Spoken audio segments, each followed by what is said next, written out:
Going live. We're live. All right. Let me turn off my speakers and put on my headphones only because of you. We did it. We did it. Come I on, still have get Home back Assistant. in. Oh, I have a rant about somebody that I can't talk about. It's all right. We're all friends here. Leave Robert alone. No, not a person. Well, I mean, not a person. So It's a company. The company, a specific company. My Onshape. Oh, what is an Onshape? What is this? This looks like something I can make. Oh, this was garage doors, little garages for my little lawnmower. Yeah, have you built one yet? No, you buried the cable.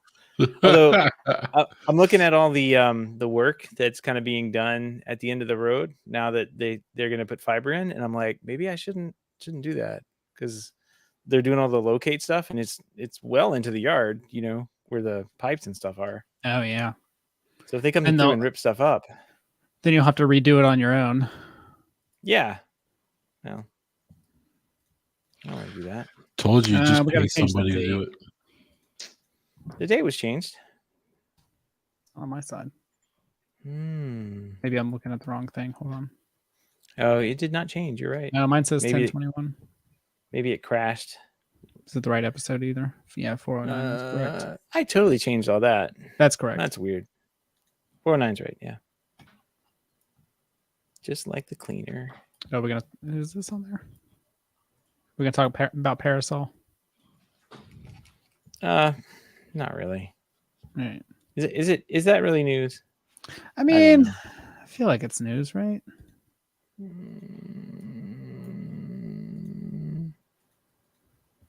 Oh, this guy has electronic servos and stuff. See, this is what's going to get me in trouble. I'm going to put a link to this in our Slack here. You guys can tell me how to 3D print this. I don't have a 3D printer. I don't even know. It's a CAD file. I don't know how this works.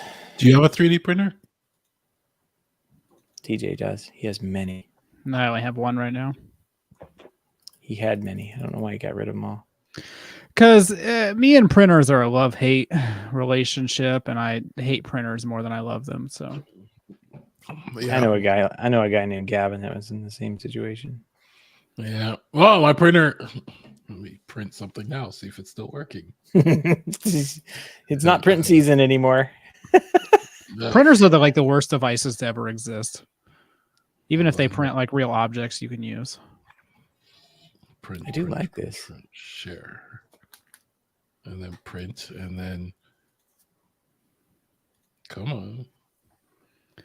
The printer shows up. Bam! It's still working. Yay! Actually, Greg messaged me the other day asking me about printers in Unify and all the settings I went through. And he was going through the same thing. I don't think I helped.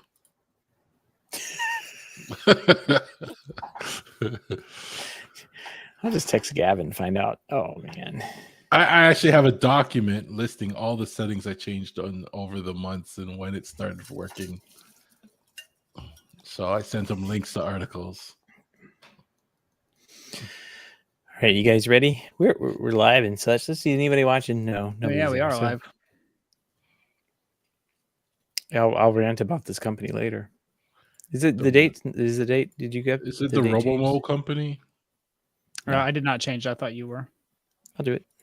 Ooh, a little house. I don't want to mess. I stop editing while I think you're editing because it messes you up. I was kind of worried that. Ooh, look at that house. The little lawnmower garage. All right, are you guys ready? Let me close off this house tab. Hold on. All right, I am. Well, I have been recording. I'm good. Oh, sure. I'm recording. Make sure you record. I've never used it on this computer. Let's see. Oh, yeah. It's already installed, but are we tech people? Hey, look. I'm also new to the whole Mac thing. All right, so I am recording. Mac because the office computer is a Mac now. So nice. I'm sorry to hear. Nah, it's all right. You know what? I don't understand how Mac users live without the snap feature. Is that like an add-on? I know you can like click the little thing and tile window to left of screen, but being able to just like drag over my window and snap it like Windows is something that's Or Windows key left, Windows key right. oh my Oh, yeah. gosh, yeah. There's a bunch of or in Windows different 11, plugins. even better. You just hover over the maximize button, and it gives you like a layout, and you can just choose the tile that you want to drop See? it in. I'm all right with that. I use that all the time to lay out this screen for the podcast. I like it. You know, yeah, little things like that. That doesn't fit with my brain. Sorry.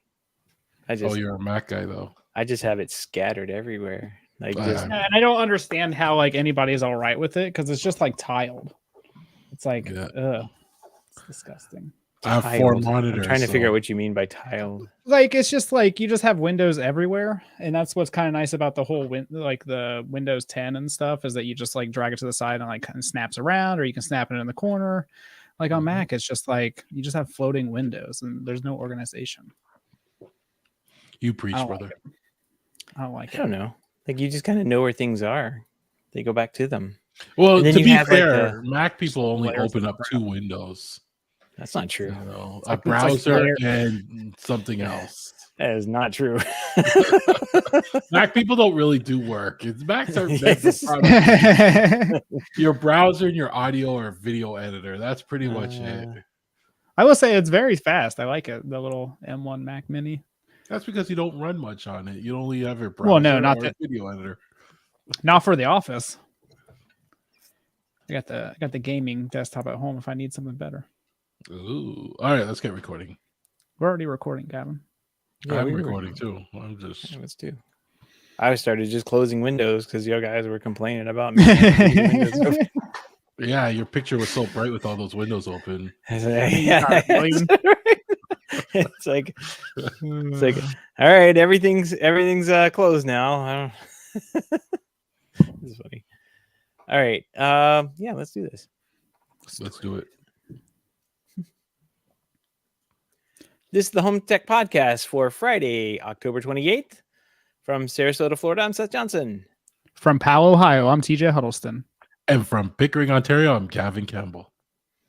And welcome to the Home Tech Podcast, a podcast all about all aspects of home automation, home technology, and of course, Matter. Today's a big Matter day, right? I think we all have updates on our phones to do tonight, and maybe to go along with your new Apple TV. I guess you're gonna have an Apple TV to get the new Matter. Is that right? I think you have to have the new one with the wire in it. Had the thread radios in it. It's gonna get the Matter upgrades and all that fancy stuff. So yeah, I don't know.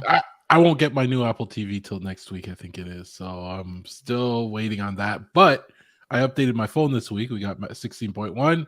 And that says, it has Matter support and everything added to it. I'm so excited because everything's the same. Your life is about to change. I still don't have a Matter device. And you probably won't for a while. But I'm ready for when one comes. Oh, I hit update on my phone and now it's turned off. So, oh well. Yeah. It is kind of nice everybody's updating before the devices start coming out, right? Because it would be like awful if we had a bunch of Matter devices and nobody supported them yet. So what if we've all updated and there's no devices? Like they just don't have any devices. They never it's like, release. yeah, I got Matter, but I don't have anything to control. I feel so lonely right now. Well, maybe it will matter by the end of the year, I guess. This is kind of like the longest rollout of any exciting product ever, I guess. We're getting to the shopping season, so I'm hoping we see a bunch of new devices. What it really changes in the long run, we'll wait to see. But I'm sure we'll start seeing Matter devices here in the next couple of weeks as Black Friday sales and everything else start getting hyped up. That's true. End of the year shopping season hasn't quite begun yet. I guess starting next week. Probably after Halloween, everything. Although I went into Walgreens yesterday and there's an entire row of Christmas. Oh yeah, they're out everywhere, and it's funny. I went to Target to buy a Halloween costume, and they already have the Halloween stuff clearanced off, in the very back of the store. It looks very empty, but they have the Christmas stuff already on prominent display. So Yeah, not even Christmas over lights, with no problem. not even over with Halloween yet, and we already have everything out. I'm gonna dress up as Santa Claus for Halloween. 2 birds, 1 stone. You know. It's the nightmare before Christmas. There you go. All right, guys. What do you say we jump into some of these home tech headlines? Let's do it. All right. Smart home company Wyze has released its latest generation of popular budget home security cameras, the $50 Wyze Cam version 3 Pro. It adds 2K resolution and on-device AI for picking up processing events that have people in them, pretty much, I guess. Wyze also says the Pro camera has a faster CPU, improved speaker and microphone, and a better Wi-Fi connection with 2 antennas compared to the $30 Wyze Cam V3. Although it only works on 2.4 gigahertz networks, which not the end of the world. Another new feature is Smart Focus. It's part of the new app interface for Wyze's cameras. Smart Focus adds a smaller view of the live stream, and while the main view kind of focuses on the person that's detected and walking through the room, kind of gives you a little bit more context and information about what's going on. The Wyze Cam V3 Pro is wired outdoor camera rated IP65, powered by USB cable with a 2 amp 5-volt power supply, and you'll need a $14 outdoor adapter if you plug it into an outdoor outlet. Wyze also says it delivers a 20 frames per second video in daylight and 15 frames per second at night. It's not terrible. The camera also uses Wyze's 4 megapixel starlight sensor for full color night vision, and it has the onboard spotlight and siren built in there. So that's kind of cool. Interesting little product for $50, if that's right.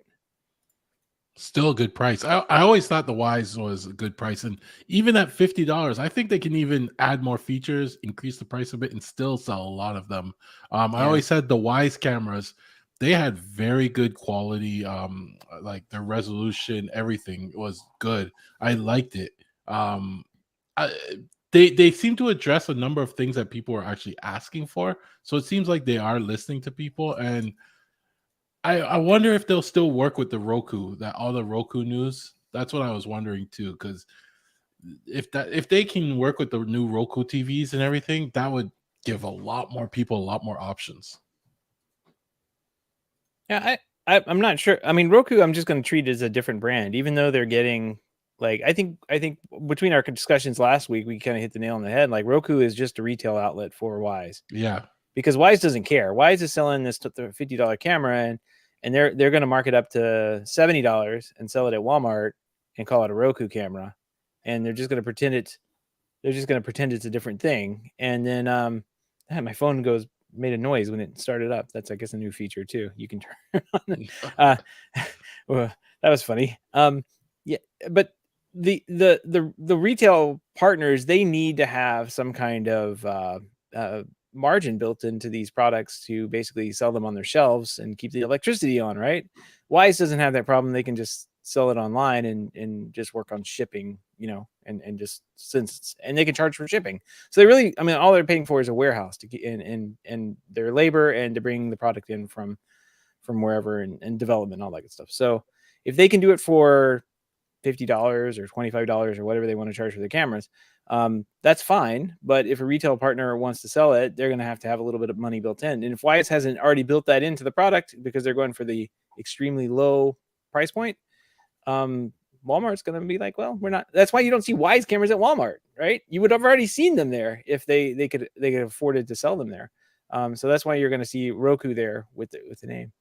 So I don't think right now. I guess you kind of brought this up. Like, can you get your Wyze camera on your Roku TV? I don't know.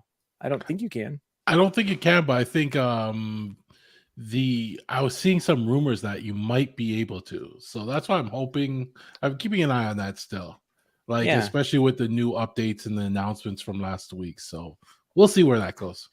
Well, and some of the other Wyze products, you can flash, different firmware. So there might be a possibility in the future that even Wyze themselves releases the firmware and says, hey, you can bring your Wyze cameras over to Roku, but you may not be able to bring your Roku cameras over to Wyze. That might be something that's actually locked down initially. So that way Roku kind of keeps that contact with them at all times. So and just like you said, Seth, you have to build the profit in there for the stores in order for them to sell it. And I think that's maybe where Wise didn't really, I don't know, maybe they didn't plan out enough, because you're not seeing them at a lot of stores. They're at my local Micro Center electronics store, and I think they're like $5 or $10 more expensive than what you would buy online. So they're going to get their money one way or the other. They're $10 more at Home Depot than they are online. Like you can buy the Wise cameras there, but they're at least $10 more for the same product. Same product. Yeah. So an interesting company, but it's cool that they're able to use the low margins that they're doing and just rely on straight to consumer sales and still get out interesting products like this. I will say that like their cameras don't really do much unless you're paying their $2 a month subscription thing. Like, don't go get these and think you're going to get like 20 cameras up and going to have a security system around your house, and you're going to be paying each month for that, basically, for them to do anything. I think you can reflash them and stuff and make them normal cameras, but then again, like all this stuff that we talked about with the little AI stuff goes away. It just becomes a dumb camera, and then you're going to rely on some other program to have all that. So I don't know. Which, honestly, though, you're going like with any product, especially with the advanced detection like that, it really does make sense that it's like a monthly or yearly fee, though, right? Unless it's all built into the device and the device is a little more expensive up front, you're going to have to rely on the cloud in order to do all those detections, and it's just going to cost. I have a comparable product that I use, Turing cameras, and that's $120 per camera per year, which breaks down to $10 per month. So I don't think the pricing is that bad at all compared to what's out there right now. But they're just not the highest quality cameras, but for the price, they're really good. Yeah, with these cameras, the $2 a month removes there's a video length restriction, so it only kind of records around I can't remember, it was only so many days or something like that. Or no, 12 seconds of video recording with a 5-minute cooldown between recordings, so you don't get very many recordings out of it. And then it also has it adds vehicle, package, and pet detection as well as person detection. So it's kind of nice. I mean, if you needed like a quick $30, $50 security camera to go up and you wanted to pay $2 a month, which is fine. It's not the end of the world. I think it actually does add quite a bit of value to the product. When I was traveling, I grabbed that little PTZ camera that they had, and it worked well because you could insert an SD card in and just record straight to that. So that was kind of, but I wasn't looking to look in and see anything, wasn't interested in alerts or anything like that. I didn't need remote access. I just basically when I had it up and going. So if somebody did come in, I could review at the end of the day and check. But I think I was able to kind of check on it during the day somehow, And honestly, that's the best feature, in my opinion, about the Wise cameras is that you can add your own SD card and record 24/7. And I believe you're still subject to that cooldown period. But you get 24/7 recording, so you can go back and look at it, and you can flash it with RTSP firmware. So that way you can use it with like a traditional camera system. When you do that, obviously you lose pretty much all of the features of the camera. It basically just becomes a camera at that point. But there's some flexibility in there, and it's something you're not used to seeing with budget cameras like this.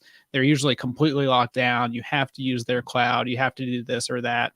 And they're kind of a little loose with these cameras. So I like them for that reason alone. Yeah. You're not out of pocket. You don't cry too much.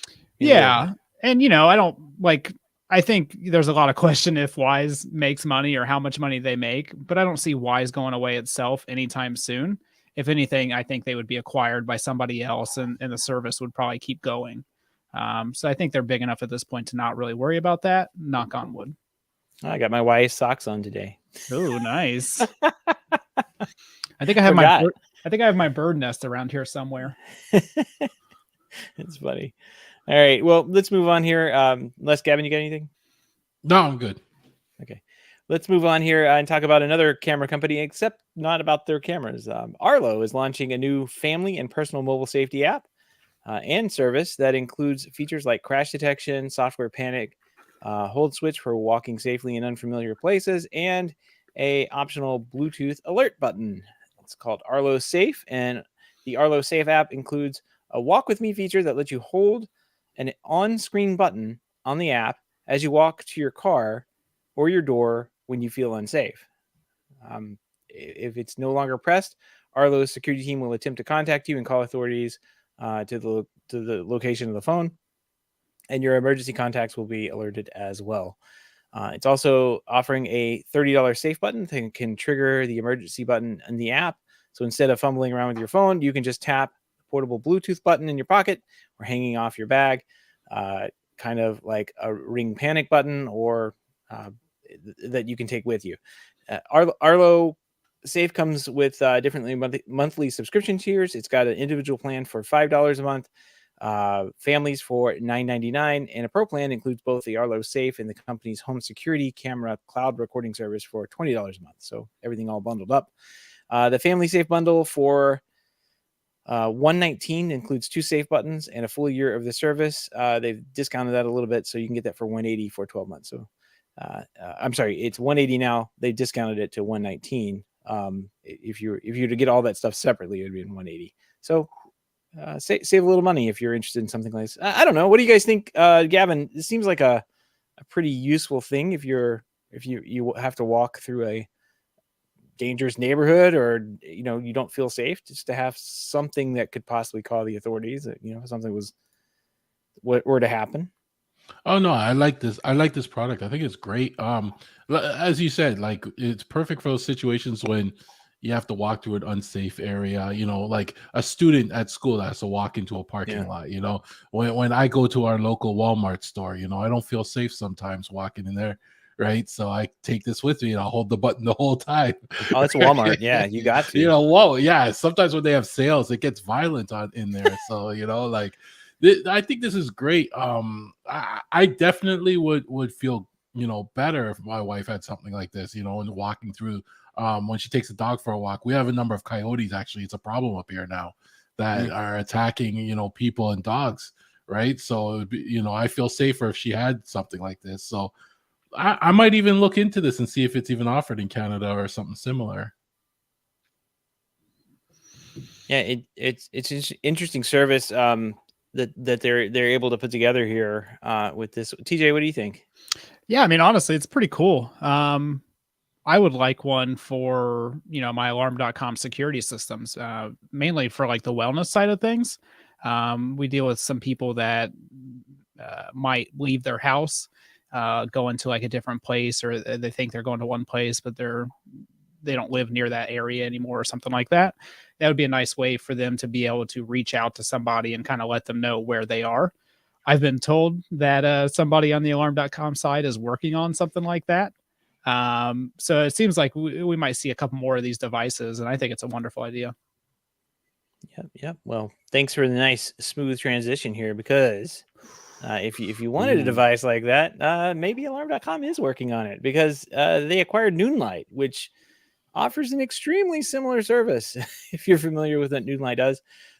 So yeah, alarm.com this last week acquired Noonlight, which has been trying to disrupt the conventional central monitoring stations market for a number of years now. They were founded back in 2013 to, quote, deliver advanced technology that protects and comforts people so they can live freely. If you don't know about Noonlight and what they do, it's best to think of them as like an API for programmers into the 911 system. So I've seen, I'm not sure who all of their, I think Wise actually uses Noonlight. They've confirmed that. But what they do is they will tie in the API, and you can send a message with your location, your contact phone number, and then kind of like a small message. Maybe it's a pre-programmed message of what's going on. So, a panic, help, I'm in trouble, or this is a pre-programmed message from Noonlight. It goes straight to the alarm, the 911 call center, and gets routed out to dispatch from there. I believe there is a way that they can contact you too, or they try to contact you.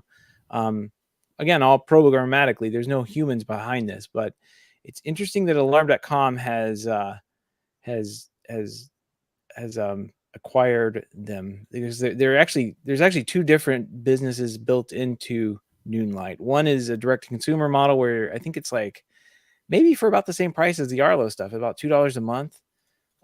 They do something extremely similar with how that works, and then you can also sell like directly to like business to business. So if a developer wanted to make an alarm central monitoring station that hooked directly into Noonlight, they could do that, and sending those API calls out, and I think it was like 25 cents to call 911 or something like that, basically to have a dispatch service available. If Alarm.com integrates that into their alarm systems and has, a way to bypass the central monitoring station, that could be pretty disruptive. It'll be interesting to see where they go. TJ, we talked about this quite a bit before the show, but I kind of want to get Gavin. Gavin, what do you think about this? Sounds neat. Well, first time I heard of Noonlight was when they came out with the add-on for the Habitat Hub. I know they released apps for that. They released apps for smart things. I thought it was cool because then you can add monitoring to your hub, your own homebrew solution. And I thought it was a great hold service. on. When you say add-on for Habitat, what you really mean is that it basically turned your Habitat into a security system, a monitored security system. Basically, yeah, it becomes like a virtual device on your hub that, based on, if your alarm's enabled and something trips, you can have activity that then contacts them and lets them know, hey, something's happening here, send help. Right. And that was great. It cost a bit of money. It wasn't available in Canada, but I saw a lot of people excited about this. Now with Alarm acquiring them, like it opens up Alarm to get access to all these people with their own hubs, their own setups, their own alarm systems, right? You may not have an Alarm.com alarm system, but you're using their service, hopefully, to connect to them. And that's just another, I think another way of them getting into your home. I think it's great. It's a good purchase for them. Interesting perspective there. Well, TJ, I know that you pay a central monitoring station for your security business. What do you think about this? I think it's great. And honestly, alarm.com should let me know as soon as this is fully integrated, because I'm willing to drop my central monitoring station. We've actually just recently went shopping for central monitoring stations, and the pricing for them varies, quite a bit. The level of service you get varies quite a bit. And I would say like 95% of them are super outdated looking when it comes to like the UI or the website. One of the ones I just signed up for, the website looks like it was made in like the 80s. I'm not even exaggerating. And they tout how like before awesome the internet existed. It's not even like a known thing. And like they tout that that it was all built in house and they can add whatever features they want and everything. And that's great. But like when I have to like mail my forms in, physically instead of like uploading them to you, that's a little weird. So I think this is great news, and I can't wait for it to actually be implemented. And I hope it's, roughly what I'm paying now. If not, even if it's like a couple dollars more per month per account, it would be worth it just because it's already integrated. So, yeah, I mean, look at what Alarm.com did for, setting up a security panel. I mean, that's actually a modern system, but yeah, you're right. When you get to the back ends of those central monitoring stations, you're like, what is this? Like it would have been compatible with my Netscape Navigator browser just fine. I could probably still use it, but yeah, I totally agree. Like some of those things were just the most obtuse, unfriendly, unmanageable things to ever use. And it's amazing that anybody has a working alarm system. That's all I gotta say. I mean, the computer stuff on the backside, like it's all UL listed and everything. It's just the interface that a dealer has with the alarm company that actually has to call is grotesque. But it's actually better because it used to be, you get back in at the end of the day, you'd set the little sheet in and it would fax off, and then they would send a report back to you in the morning with somebody had manually entered all that into the system. You have to go back and verify that it's all been done correctly. Yeah. So, can't even imagine. And some of the companies that Noonlight partners with already is Wise, Habitat, Connected.io, which is the DIY security system, Tinder, and a couple others. So they have a quite a big manufacturer base already. Yeah, the Tinder one is when I was thinking like Uber or something, but Tinder, I think I read a case study on that. Like if you feel uneasy or something happens in the date, you can press a button and it's right there, like an easy like call the cops or I'm in trouble type situation. So yeah, interesting interesting product. I know that Connected is done. Speaking of Connected. I worked with them they were at CEDIA this year, and I worked with them on getting a Control 4 driver up and going for their alarm panel driver, for their alarm panel board. And it should be up and going now. If you have that product or you're interested in the Control 4 integration with it, it does work now. So it's pretty good. Nice. Yeah.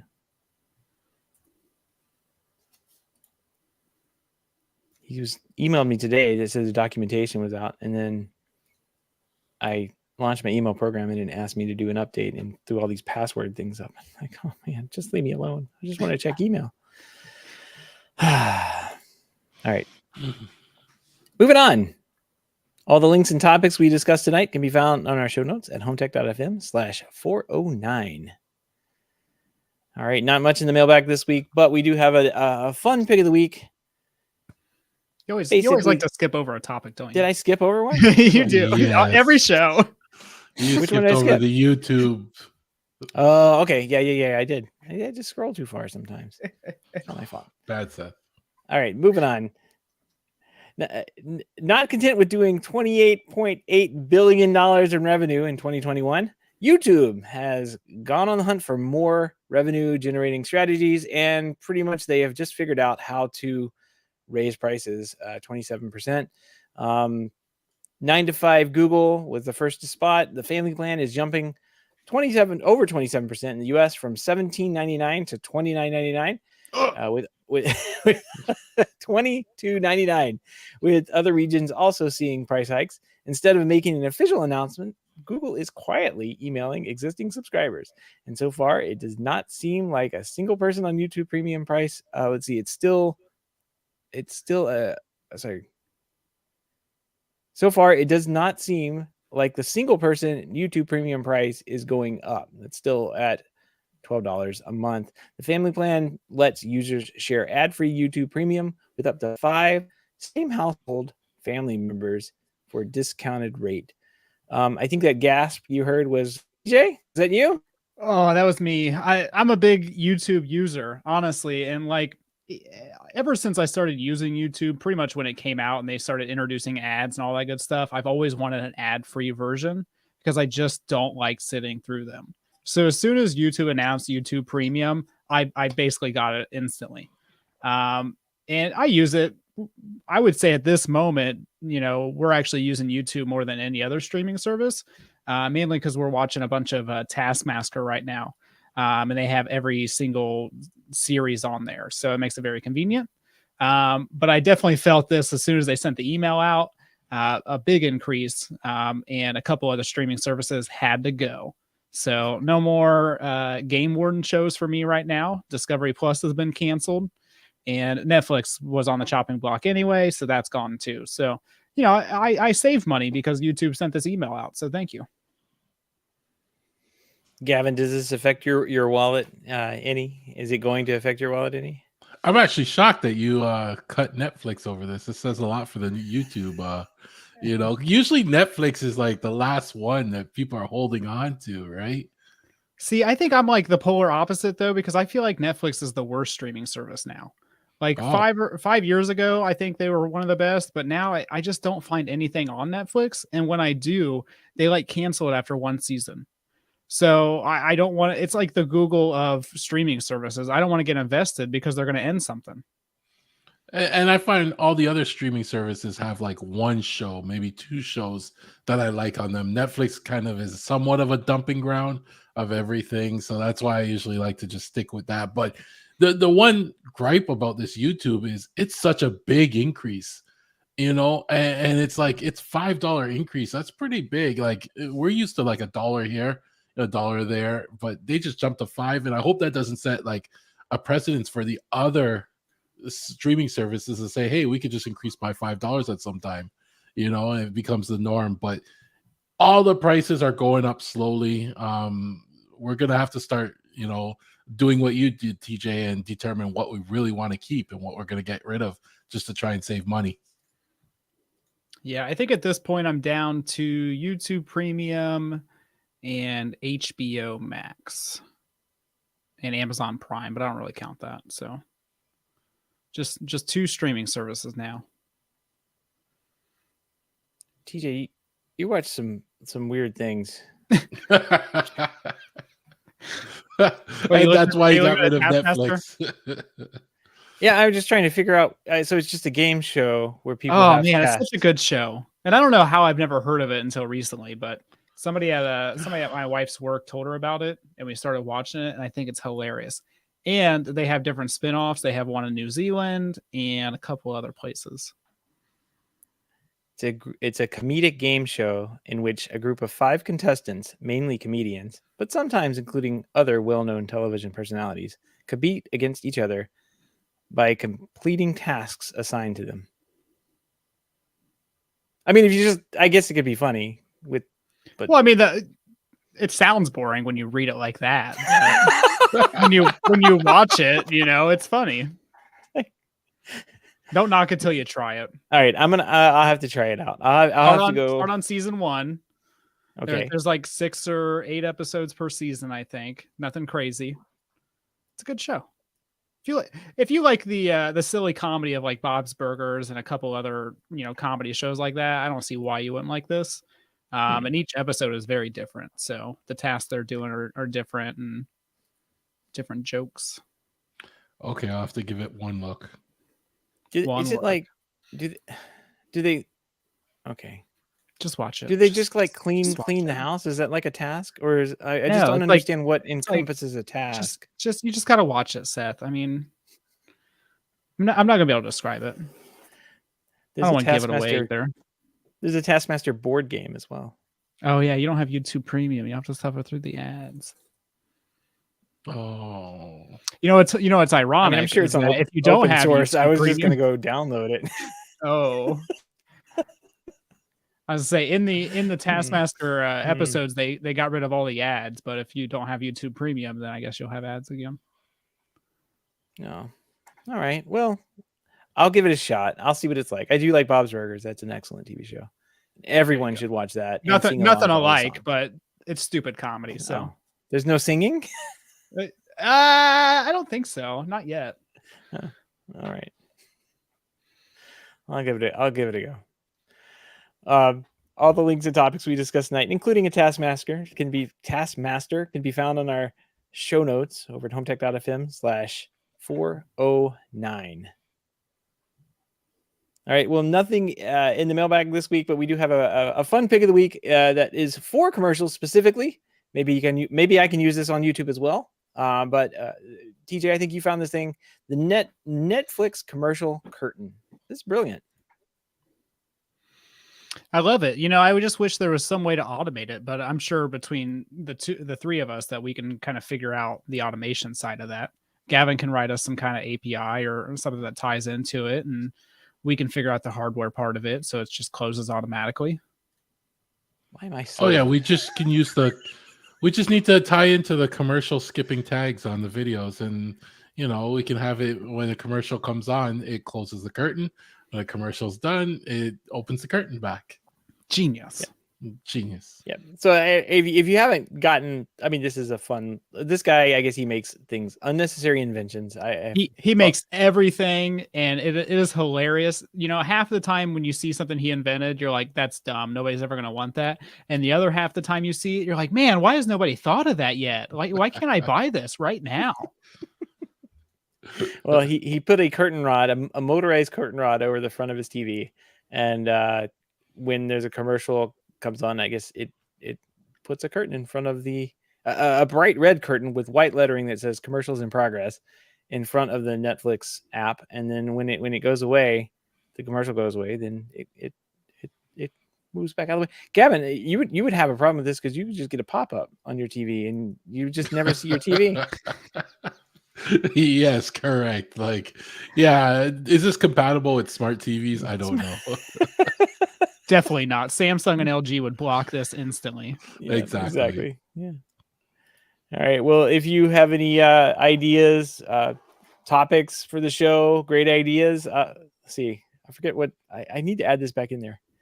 If you have any ideas, picks of the weeks, or topics for the show, give us a shout. Our email address is feedback@HomeTech.fm, or you can visit HomeTech.fm/feedback and fill out that online form. All right. I had a wedding this weekend, so I got nothing done. Anybody else do anything around the house? Maybe?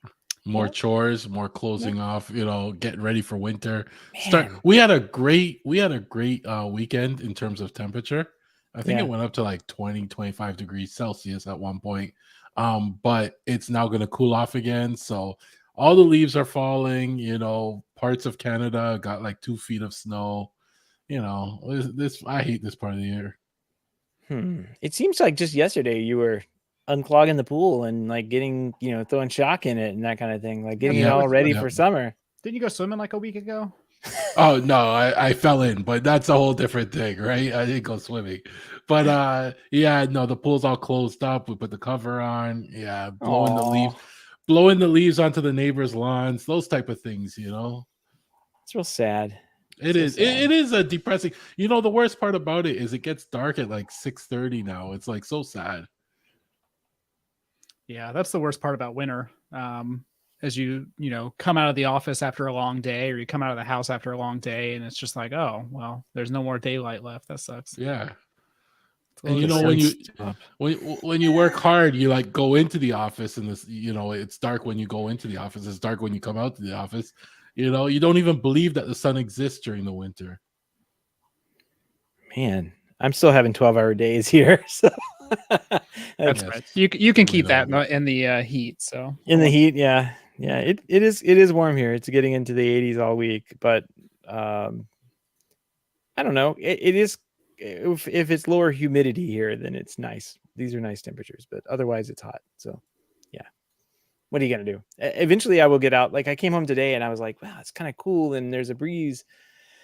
Maybe I should get out there and start working on getting this lawnmower thing installed. So I'll have a lawnmower for the winter, that we have, which just means it doesn't rain as much and the grass doesn't grow. So it would be nice to see how it can work for that. And then like how the grass just like grows over it as it's trying to mow the lawn in the summer. It will just get consumed. But I haven't done that yet. So one day, it's a lot of work. Just pay somebody to do it. It'll get done in a day and you'll be done. Like sometimes, like you'll spend 3 weeks, never get it done. Or you could just pay someone to bury the line for you. Seth is really good at completing projects. I mean, he got that oven hood done super quick. Yeah, that's still right there, actually. So I'm still waiting on. I kind of like had too many options in front of me. It's not as easy as like burying a wire. I had all these options, and I was like, well, I could do this, I could do this, I could do, and I just never did any of them. So, but I do want to have those lights kick on and off. So yeah.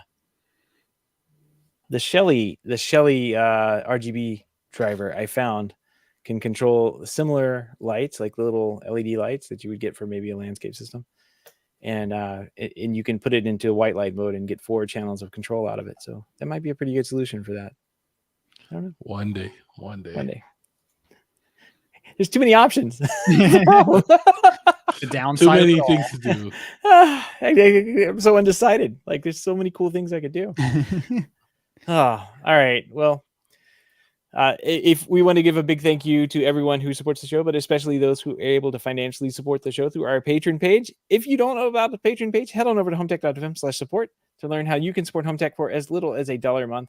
And any pledge over $5 a month gets you a big shout out on the show. But every pledge gets you an invite to our Slack chat, the hub, where you and other supporters of the show can gather every day for all sorts of rumors. Snap AV rumors, like I guess they bought a company last year, maybe, who knows? And then this year they're like, yeah, we did buy that company, but it was just confusion for a while. I think I'm still confused about it. I don't even know, but congratulations to Parasol, I guess. Well, I mean, if they finalized it this year, right? I mean, they made a large investment last year. Now they just said, "Hey, we're actually acquiring them this year." I mean, that investment, that was the money. That was it. That's all. Yeah, we just wanted now to make bought. sure it was good. I just had to wait for Yeah. a year for the check to clear. Exactly. That's what it is. Just make sure. Yeah, But I don't know. that's a pretty neat feature, I guess. Yeah, if you're a Snap AV dealer, you I guess you have access to the Parasol people. I don't know. Like, I don't The think whole it's built service. into just being a dealer. I think you just still have to pay for their services, but Oh yeah, well, that's part of that's it. a given. I mean, Snap Yeah. AV is fine. Every other way they can kind of add value and take more money from you. So it's definitely going to be an additional cost. Yep. Well, speaking of no cost frills, if you want to help with the show but can't support financially, we totally understand. We just appreciate a 5-star rating on iTunes or a positive rating in whatever podcast app you prefer to listen to. With that, that wraps up another week of Home Tech News here. Have a great weekend, everybody. Take care. Till next time. See you next week. See you next week. Nope. Not saying it. Yeah. Oh, TJ, I have a suggestion for you. It can save you some money if you really